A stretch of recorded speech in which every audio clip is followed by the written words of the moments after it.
Această serie de conferințe, Update Work, și are originea chiar în situația actuală, în intensitatea măsurilor care au fost luate de către autorități ca urmare a instituirii stării de urgență, pe de o parte, și pe de altă parte, în proporționalitatea sau disproporționalitatea măsurilor luate prin ordonanțele militare adoptate în urma decretului prezidențial. Față de acest PR de care s-a bucurat acest virus, consider util a menține un echilibru generat de principiul proporționalității al discuțiilor referitoare la impactul carantinei, impactul forței majore asupra derulării raporturilor de muncă, pentru că, așa cum știm, de o lună de zile, pe fondul acestor discuții intense referitoare la șomajul tehnic, la carantină,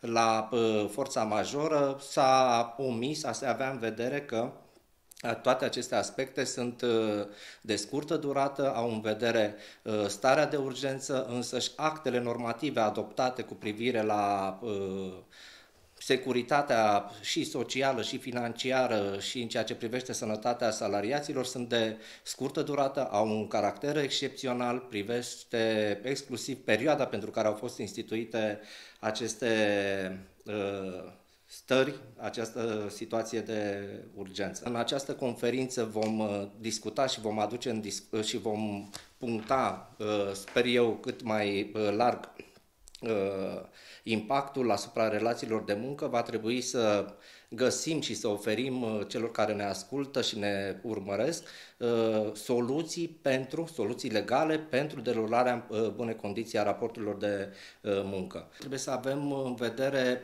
dreptul nostru ca profesioniști de a contesta urgența stării de urgență. Într-adevăr, este o urgență, dar toate deciziile care se iau nu trebuie să fie intempestive, impulsive, luate tocmai ca urmare a stării de urgență, ci avem chiar obligația de a contesta urgența cu care anumite societăți au avut în vedere luarea unor decizii pe fondul stării de urgență. Ceea ce trebuie să facem noi ca juriști, trebuie să asigurăm proporționalitatea măsurilor ce urmează a fi luate și nu în ultimul rând sau în primul rând responsabilitatea și principiul legalității acestor măsuri ce urmează a fi luate, chiar dacă discutăm de aplicarea dreptului actual sau noi ca juriști vom propune autorităților Ministerului Muncii, inspectoratelor Guvernului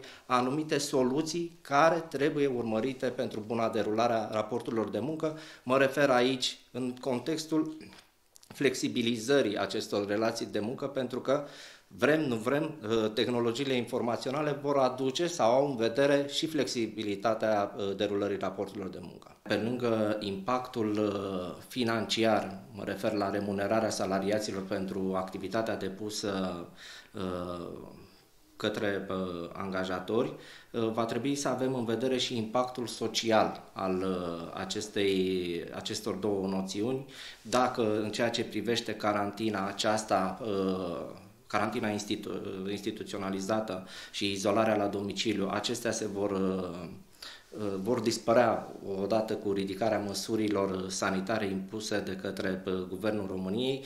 În ceea ce privește forța majoră, atât doctrinar cât și sunt ferm convins în fața instanțelor de judecată își va găsi argumentarea în deciziile pe care angajatorii le vor lua. Fie că discutăm de modificările contractelor individuale de muncă, fie că discutăm de suspendarea contractelor individuale de muncă, fie că discutăm de reorganizarea activității angajatorilor prin desfințarea unor posturi și implicit concedierea salariaților, va fi subsumat și va include, rămâne de văzut pe ce poziție se vor afla părțile forței majore. Nu trebuie să omitem faptul că este o libertate câștigată după 1990, libertatea contractuală a agenților economici, care nu poate fi afectată și noi ca juriști trebuie să ajutăm antreprenorii a păstra aceste valori. Discutăm de libertatea muncii salariaților,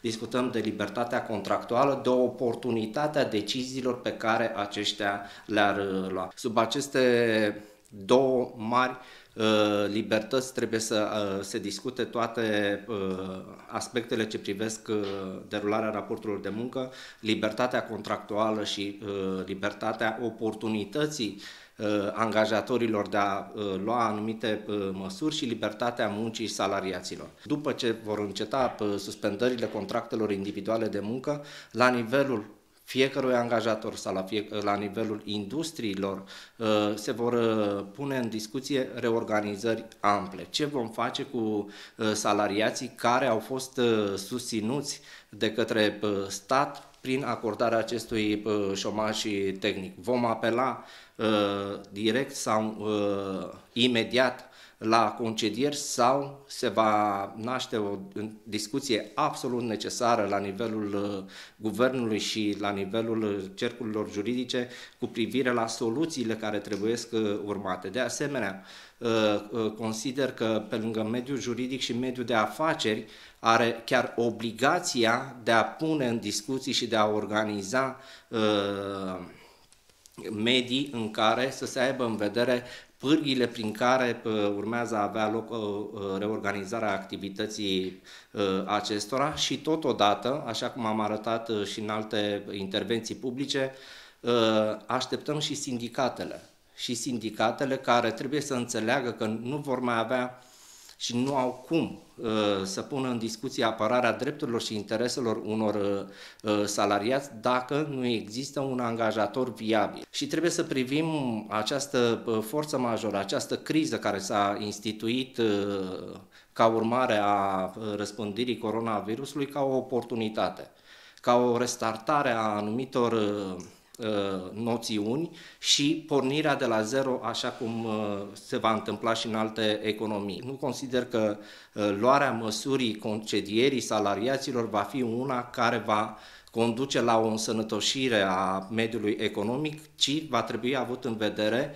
analizat fiecare contract individual de muncă, fiecare resursă a fiecărui salariat, modificate contractele individuale de muncă, schimbate funcțiile în funcție de aptitudinile fiecărui salariat, pentru că tehnologiile nu vor lucra de unele singure, ci vor lucra împreună cu oamenii, pentru oameni.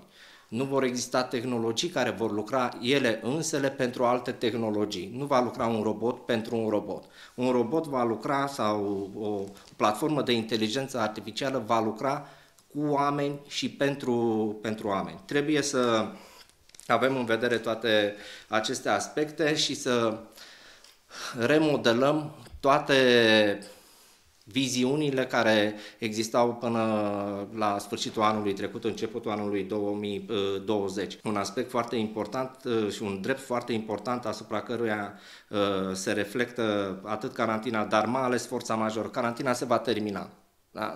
Nu vom discuta atât de mult de carantină, ci de forța majoră care va afecta derularea relațiilor de muncă. Va fi o limitare a dreptului la viață privată, inevitabil se va ajunge la acest aspect pentru că prin tehnologie se ajunge la manipularea tehnologică, prin mijloacele informaționale a anumitor date ale salariaților. De exemplu, dacă un salariat își desfășoară activitatea în regim de telemuncă, evident că distanțarea dintre angajator și salariat se va putea, va genera și va impune o monitorizare, o verificare a modului în care acesta își desfășoară activitatea, monitorizare care poate să interferează cu viața intimă a fiecărei persoane. De asemenea, dacă discutăm de tehnologiile și de inteligența artificială care va fi angrenată derulării raporturilor de muncă, este evident că în spatele acestor tehnologii informaționale, acele coduri sursă cunoscute de IT-ști, necunoscute de către juriști, pot să conducă la anumite decizii automate care să genereze discriminări, care să genereze niște decizii neîntemeiate. Toate aceste aspecte vor fi reașezate pe niște proceduri cu implicații practice. Discutăm foarte mult de digitalizare. Discutăm că pe fondul acestei carantine, acestei izolări și observăm și ne vom obișnui că se pot derula anumite activități și în acest fel. Dacă până în prezent discutam de șeful ierarhic superior care monitoriza fizic, direct, activitatea salariaților, toate acestea, atât evaluări ale performanțelor profesionale ale salariaților, cât și realizarea normelor de lucru se vor face prin aceste sisteme informaționale. Va fi verificată absentarea de la locul de muncă prin nelogarea pe un anumit dispozitiv. Va fi sancționată absența de la locul de muncă prin faptul că nu este prezent în fața unei camere. Avocatul va fi amendat de către instanța de judecată pentru că la ora X, când a venit ordinea stabilită de către sistemul electronic, nu era online. Dar toate aceste aspecte vor trebui reconfigurate, reașezate în cadrul unor proceduri de lucru. De asemenea, în contractele individuale de muncă, cred că vor exista elemente centrate și focusate pe modul în care angajatorul va respecta dreptul la viață intimă al salariaților, pentru că aceste sisteme de monitorizare vor intra în domiciliul și locuința statornică a salariaților. Când se va discuta despre reașezarea relațiilor de muncă, cum spuneam mai devreme, va trebui să existe un nou interviu. Se va discuta cu fiecare salariat dacă acceptă sau nu acest nou mod de lucru, se va vedea dacă are capacitățile profesionale pentru a desfășura activitatea prin intermediul acestor mijloace tehnice. Contractele individuale de muncă, iarăși, vor fi generate posibil electronic, sub semnătură electronică. Nu va mai exista o legătură directă, formă scrisă a contractului individual de muncă. De aceea spuneam la început că însă și ministerul, organele statului, toate autoritățile, sindicatele și așa mai departe, trebuie să conștientizeze că nu doar simpla discuție despre digitalizare, informatizare, tehnologizare, inteligența artificială este suficientă, pentru că nu vom munci pe Facebook. Nu, vom munci într-un cadru legal. Trăim această perioadă de carantină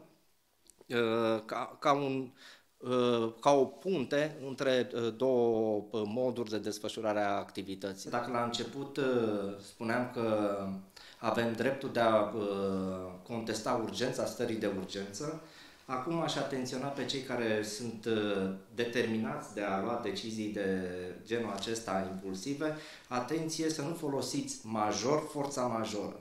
A aduce în discuție, mutandis mutandis, fără un text de lege, forța majoră printre cauzele de încetare a contractului individual de muncă, în primul rând este nelegal. Nu va putea să invoce angajatorul sub niciun aspect simpla forță majoră